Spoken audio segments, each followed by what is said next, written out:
Harrington football அகாடமியினுடைய நிர்வாக பொறுப்பில் இருக்கிற அருமை சகோதரர்கள் யுவராஜ் அவர்களே, மணிவண்ணன் அவர்களே, தாமஸ் அவர்களே, சிறப்பு விருந்தினர்களாக கலந்து கொண்டிருக்கிற தலைவாசல் விஜய் அவர்களே, டெக்கான் ரகு அவர்களே, மாறன் அவர்களே,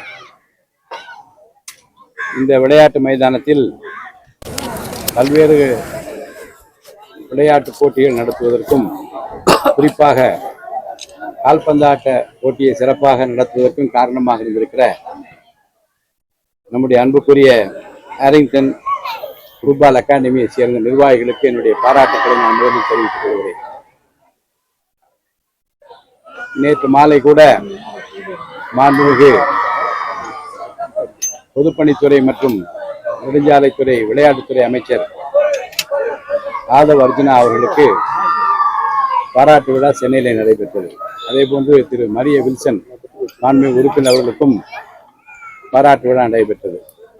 அதிலே சிறப்பு விருந்தினராக கலந்து கொண்டு நான் பேசுகிற போது பல்வேறு நிகழ்வுகளில் இந்த விளையாட்டுகளில் எனக்கு இருந்த ஆர்வத்தை வெளிப்படுத்திக் கொண்டு வந்தேன்.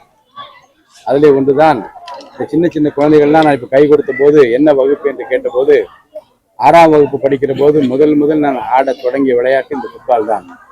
அப்போது அம்பத்தூர் நகரத்தில் வரதராஜபுரம் பகுதியில் இந்த பகுதியில் இருக்கின்றவர்கள் எல்லாம் ஃபுட்பால் விளையாடுவார்கள், வேறு பகுதியில் இருக்கின்ற கிரிக்கெட் விளையாடுவார்கள். இந்த பகுதியில் இருக்கிற என்னுடைய மூத்த அண்ணன் மறைந்த ஆரோக்கியராஜன் அவர்களும், கை சேகர் அவர்களும், அண்ணன் அவர்களும், கண்ணபிராணன் அவர்களும், கிருபாகரன் அவர்களும் ஒரு டீம் வைத்து அங்கே விளையாடி கொண்டிருக்கிறது. ஃபுட்பால் இந்த கோல் கீப்பர் வரவில்லை. அப்போ நான் கை தூக்கி நான் நிற்கிறேன் என்று சொன்னேன். நான் தான் சின்ன பையன் இருப்பதிலே அப்போ நின்றேன். ஒரு நாள் ஆட்டத்தில் பிரச்சனை இல்லை. 2வது நாள் ஆட்டத்தில் படங்களிலே பார்த்த நினைவு, அந்த மார்பிலே பந்தை தாங்கிக் கொள்ள வேண்டும் என்று ஓங்கி வந்த அந்த பந்தை என் நெஞ்சிலே தாங்கினேன். அதற்கு பிற்பாடு என்ன நடந்திருக்கும் என்பது அப்படியே மாறை பிடித்துக் கொண்டு உட்கார்ந்து விட்டேன். அடுத்த 2 நாட்களிலே வந்து அமைதியாக பார்த்து கொண்டிருக்கிற நிலைமைதான். அதற்கு பின்னால் இந்த நெல்லை ஃப்ரெண்ட்ஸ் அண்ணன் ஜான் அண்ணாச்சி அவரோடு இணைந்து பல்வேறு போட்டிகளிலே அவரோடு நான் ஒரு ஸ்பான்சராக இருந்து நான் பங்கு பெறுகிற போது திரு CR விஸ்வநாதன் அவருடைய நட்பு கிடைத்தது.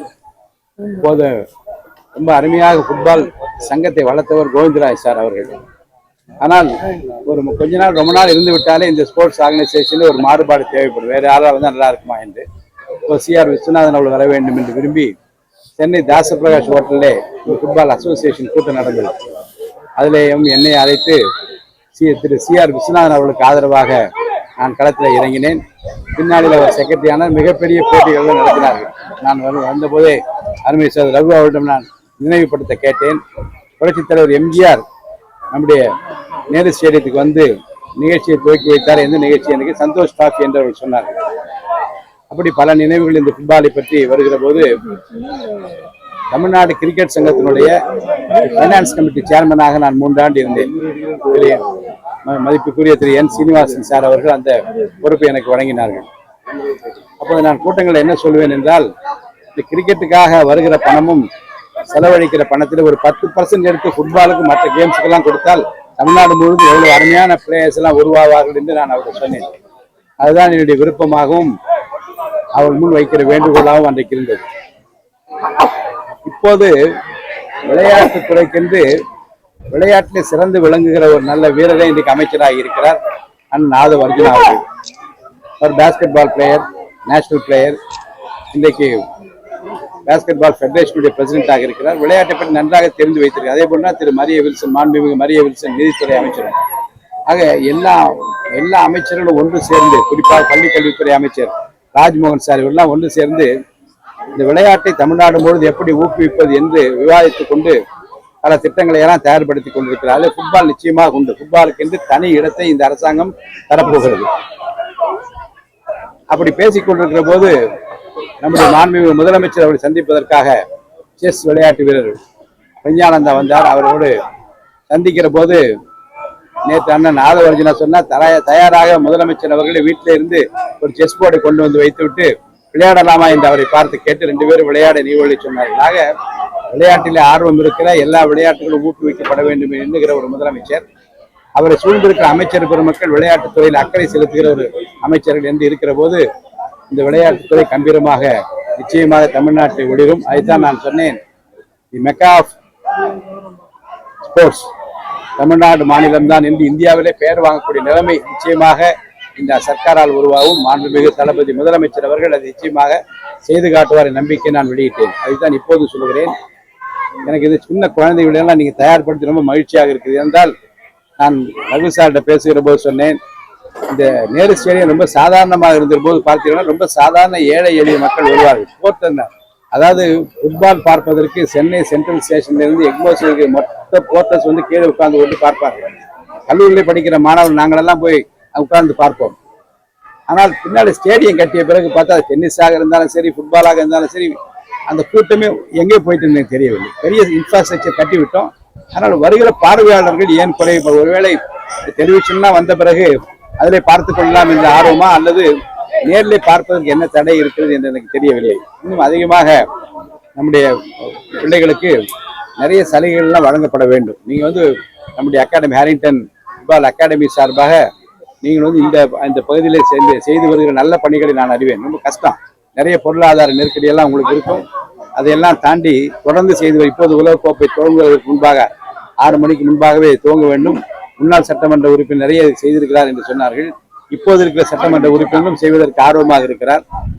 இந்த மைதானத்தை இன்னும் எப்படி சிறப்பாக கொண்டு செல்வது என்பதை பற்றியும், அதிகமான பிள்ளைகளை இந்த ஃபுட்பால் கேம் கால்பந்தாட்டத்தில் எப்படி ஈடுபடுத்து என்பதை பற்றியும் உங்களிடம் இருக்கிற திட்டங்களை எல்லாம் நீங்கள் சொல்வீர்களே ஆனால் மாண்புமிகு முதல்வருடைய கவனத்திற்கும் மாண்புமிகு விளையாட்டுத்துறை அமைச்சருடைய கவனத்துக்கு நான் கொண்டு செல்வேன். இந்த நிர்வாகிகளுக்கு என்னுடைய பாராட்டுக்களை நான் தெரிவித்துக் கொள்கிறேன். அர்ப்பணிப்பு உணர்வோடு செய்யப்படுகிற எதுவும் வெற்றியை தான் தரும். அந்த வகையில் நம்முடைய சகோதரர் யுவராஜ் அவர்களும் மற்றவர்களும் செய்கிற இந்த பணிகள் என்றென்று வெற்றியை ஈட்ட வேண்டும். நல்ல விளையாட்டு வீரர்களை உருவாக்க வேண்டும். ஆற்றல் மிக்கவர்களை சிபாரிசு இல்லாமல் யாரையும் போய் சந்தித்துதான் இடம்பெற வேண்டும் என்று இல்லாமல், சிறந்த கால்கள், பந்தை உதைக்கக்கூடிய கால்கள், கோல் போடக்கூடிய கால்கள் என்று இவர்களெல்லாம் தேர்வு செய்யப்பட வேண்டும் என்று நான் விரும்புகிறேன். ஏன்னா ஒரு காலத்தில் ஒரு சீட்டு எங்கேருந்து வந்தால் தேர்வு நடந்து கொண்டே இருக்கும். ஒரு சீட்டு வரும், அதை பார்ப்பார்கள், அதை அடித்து விட்டு வேறு பேரை எழுதிய காலங்கள் எல்லாம் நான் பார்த்திருக்கிறேன். சிபாரிசு இல்லாமல் உரியவர்களை திறமையானவர்களை தேர்ந்தெடுக்கிற ஒரு அகாடமியாக ஒரு மாநில அரசாக இருந்தால் சிறந்த விளையாட்டுகளை நாம் உருவாக்க முடியும்.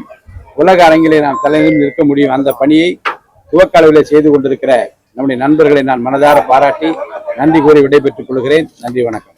சார், இன்ஃப்ராஸ்ட்ரக்சர் எல்லாமே ஓகே, செயல்படுத்துறது எல்லாமே ஓகேதான். இந்த மைதானம் திறந்து 6 மாசம் தான் ஆகுது. அதுக்குள்ள கழிவறையெல்லாம் பயங்கர டேமேஜ் ஆயிருக்கு, எல்லாமே பண்ணிருக்கு. இதை நம்ம எப்போ பார்வையிடப்போம், எப்போ இது நம்ம சொல்லியிருக்கோமா? அதுக்காக தான் இந்த முன்னாள் இந்த எம்எல்ஏவையும் இப்போ இருக்க எம்எல்ஏ அவர் அழைத்த நோக்கமே, நம்முடைய சகோதரர் யுவராஜ் அழைத்த நோக்கம் என்ன என்றால், முன்னாள் எம்எல்ஏ வந்தால் இப்போ இருக்க எம்எல்ஏ வந்தால் கலந்து பேசி இதை எப்படி செயல்படுத்தலாம், எப்படி சீர்படுத்தலாம் என்பதை பற்றி விவாதிப்பதற்கு அழைத்து வர சொல்லியிருக்கிறார். வருவார்கள். அவரிடம் இந்த கோரிக்கை நான் உங்களுக்கு சார்பாக வைக்கிறேன். சார், இப்போ விளையாட்டுக்கு முக்கியத்துவம் கொடுக்கக்கூடிய விதத்துல இந்த அரசு செயல்படுற விஷயத்தை சொல்லியிருக்கீங்க. குறிப்பா சென்னை லீக் அப்படிங்கிறது வந்து கடந்த சில வருடங்களாக நடத்தப்படாத குற்றச்சாட்டும் பல பேருக்கு இருக்கு. அது எதனால நடத்தப்படலன்றதும் அவங்களுக்கும் அவங்க தரப்புல இருந்து நிறைய காரணங்கள் சொல்றாங்க. நிறைய இளைஞர்களை உருவாக்கி இருக்குது. முன்னாடியும் வரக்கூடிய காலங்கள்ல கால்பந்துக்கு முக்கியத்துவம் கொடுக்கணும், இது போன்ற லீக்கள் நடக்கணும். தமிழக வெற்றி கழகம் தலைமையிலான அரசு இதை நடத்துமா, சென்னையில் கொண்டு வரும்? இப்போது நீங்கள் இப்போ சொல்லுகிற அந்த குறைபாட்டை மாண்புமிகு விளையாட்டுத்துறை அமைச்சருடைய கவனத்துக்கு இன்று மாலையே கொண்டு செல்வேன். ஒருவேளை அவர் விரும்பினால், நீங்கள் உங்களுக்கு நேரம் ஒதுக்கினால் அவரை சந்திக்க வைக்கிறேன். இந்த லீக் மேட்சஸை பற்றி மற்ற குறைபாடு நேரடியாகவே ஒருவேளை உங்களுடைய கால்பந்தாட்ட சங்கங்களினுடைய நிர்வாகிகள் வந்து பார்ப்பதற்கு நான் ஏற்பாடு செய்கிறேன். பயன்படுத்திக் கொள்கிறேன். உங்க தொகுதியில ஒரு குற்றச்சாட்டு வைக்கிறாங்க, மின்வெட்டு அதிகமாயிடுச்சுன்னு சொல்றாங்க. சட்டமன்ற உறுப்பினரை தொடர்பு கொள்ள முடியலன்னு சொல்றாங்க. நேற்று தினத்துல போராட்டம்லாம் நடந்திருக்கு. மின்வெட்டை பற்றி நம்முடைய மின்துறை அமைச்சர் நேற்று கூட சதி நடக்கிறது என்று சொல்லியிருக்கிறார். காரணங்களை சொல்லியிருக்கிறார். என்னுடைய தொகுதியில் அப்படிப்பட்ட பிரச்சனை வந்தபோது உடனடியாக அதிகாரிகளை தொடர்பு கொண்டு 1 மணி நேரத்திற்குள்ளாக சீர் செய்யப்பட்டிருக்கிறது. மாண்புமிகு அமைச்சர் சொன்ன அந்த கருத்துக்களை ஒட்டித்தான் நானும் சொல்கிறேன். மின்மிகை மாநிலமாக தமிழ்நாடு இருக்கிற போது எப்படி இப்படிப்பட்ட மின்வெட்டு ஏற்பட முடியும் என்று நம்முடைய மாண்புமிகு அமைச்சர் அவர்கள் தன்னுடைய பதிலே தெளிவாக சொல்லியிருக்கிறார். மாண்புமிகு அமைச்சர் சொன்ன பதிலுக்கு பிறகு நான் எந்த பதிலும் சொல்ல தேவையில்லை. சார், நீங்க அந்த பார்க்க ஆய்வு பண்ண போனீங்க, அந்த வேலை இன்னும் 1 மாசத்துல முடிக்கலாம், நீங்க உட்காந்துருன்னு சொன்னீங்க. நீங்க இன்னும் சரியா பார்க்கல. அதாவது ஒரே நாளிலே இந்த தடுப்பு சுவர் இருக்கிற காரணத்தினாலே விழுந்து மண்டை உடைகிறது, ரத்த காயம் ஏற்படுவது என்று சொன்னார்கள். ஒரே நாளில் அடுத்த நாள் மாலைக்குள்ளாகவே அந்த இடத்தை சரி செய்திருக்கிறோம். இப்போது இன்னும் ஒரு வார காலத்திற்குள்ளாக அந்த இடத்தை சமம் செய்வதற்கான உத்தரவுகள்லாம் பிறப்பிக்கப்பட்டிருப்பது, டெண்டர் முடிந்துவிட்டது, அந்த வேலை தொடங்க இருக்கிறது. எல்லா இந்த நான் பார்வையிட்ட அந்த 3 மைதானங்களிலும் எல்லா விளக்கும் எரிய வேண்டும் என்று சொல்லியிருக்கிறோம். குடி தண்ணீர் கேட்டார்கள், அதுக்கு ஏற்பாடு கோபாலபுரம் மைதானத்தில் ஏற்படுத்தப்பட்டிருக்கிறது. அதை RO வாட்டர் பிளான்டாக மாற்றுவதற்காக ஒரு தனியார் நிறுவனம் முன் வந்து அந்த வேலை நடந்துகிறது. அதிமுகவில் இருந்து விலகிய 4 MLA அந்த இது என்ன நிலையில இருக்கு?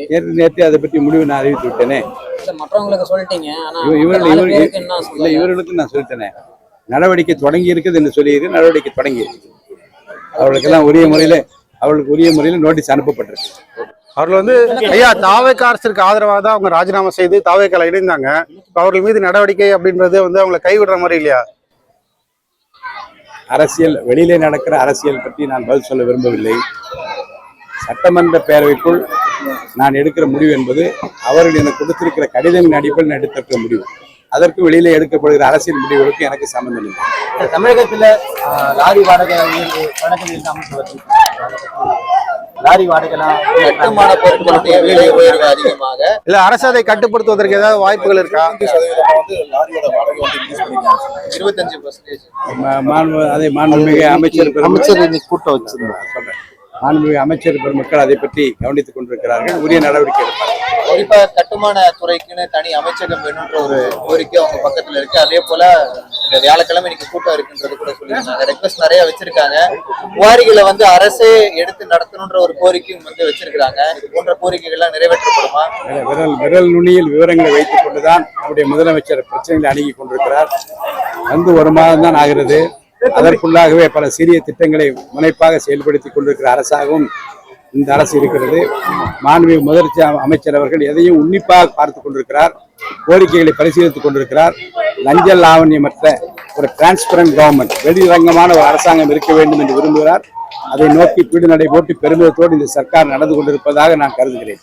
நடைபெற உள்ள சட்டமன்ற கூட்டத்தொடருக்கு தமிழ் ஆரம்பிச்சீங்களா? 18ஆம் தேதி சட்டசபை கூடுகிறது. அப்போது வந்து பாருங்கள்.